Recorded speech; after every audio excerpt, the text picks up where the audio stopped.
Hori beti izatea, hola. Itxuta gaude, ja.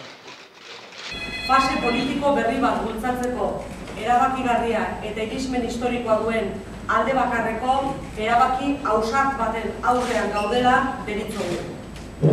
Ezker Abertzalearen iritziz, etak adieraziriko sueten iraunkor, orokor eta egiaztagarriak nazioarteko komunitateak, zein euskal jendartearen sektore zabalen Gernikan, eta zein Estatu Espainiarrari eginiko eskaerari era positiboan erantzuten dio, bermaturiko indarkeria eza eta normalizazio politikoko agertoki bati ekarpen gisa.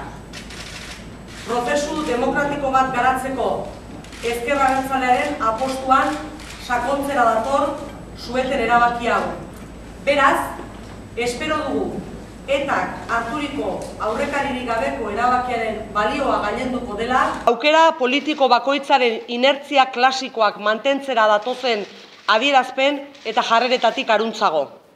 Eta ireki dadila, euskal jendartearen gehiengoak eta baita Espainiarrak ere, desio duten agertokia eraikitzeko fasea. Zentzu horretan, etaren adierazpena nahikoa den edo ez, bere burua zaindaritzat jotzen duen ala ez, edota bere desagertza ez duela aipatzen esatera mugatzeak, adierazpenaren edukiak gutxiesteko eta jendartean ahasteko saiakera arduragabeak baino ez dira.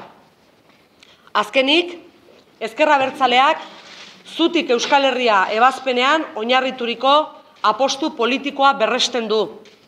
Bide politiko eta demokratikoekiko konpromiso argia duen proiektu politiko eta organizatibo berri bat bultzatzeko bere konpromisoa berresten du.